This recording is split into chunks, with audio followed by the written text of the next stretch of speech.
Jeb Bush gets into the race today. We'll get to the exclamation point in a minute. He has an issue. His name is a great asset in some ways. It's a liability in others, especially with the conservative base of the party. Listen to Jeb here talking to CNN's Dana Bash about, hey, look, it's my name. I'm going to deal with it.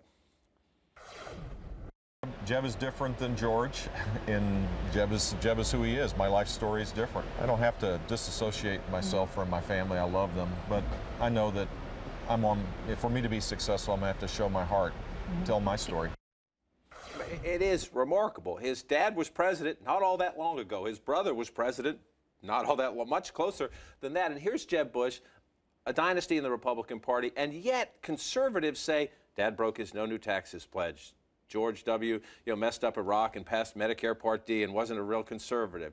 What's the biggest challenge as Jeb makes it official today? Well, you will note that his logo does not say Bush. It only says Jeb. So I think his big challenge, of course, is to show how he would be different from his father and his brother. But also, why is he running for president aside from just being named Bush? I think that there was a lot of concern at the Romney donor retreat we were at this weekend. It was a lot of, high-dollar donors, and they were saying, we need to see how Jeb Bush is going to break away from the pack. What's his message going to be that's different from every other Republican who's running?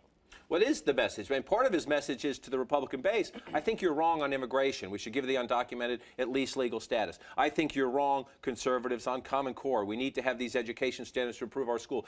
What is his message to Republicans? Is it you're wrong and I can win? Is that enough? Well, you've got to love his third-person talk over on his European trip. It reminds me of Bob Dole when he used to always say Bob Dole would do this and that. But I think, look, he's trying to make a general election argument. He says on immigration and on education, I'm different than the base, but I can perhaps win a general election because I'm a more viable contender, more in the center-right of the party. And it's going to be interesting to see, can he keep that political persona up? Or is he going to be pressured to the right, or maybe from the center-right, from some other contenders like Ohio Governor John Kasich and New Jersey Governor Chris Christie? They're thinking about entering the race, and he has a lot of different threats, a lot of different rivals. And to that point, is like he thought he would be the conservative governor slot in the race. Scott Walker's taken that on early on. We'll see if Governor Walker can withstand the scrutiny of running for president. It's hard. It's his first time on the track.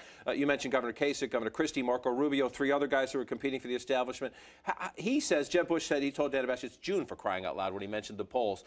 He says, give me time and I'll break out. I guess on the debate stage, is that going to be his moment?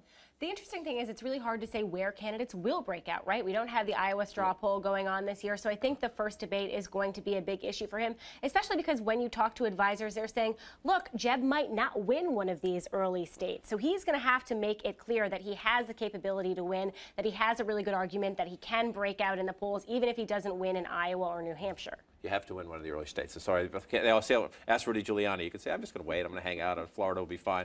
No, the process doesn't work that way.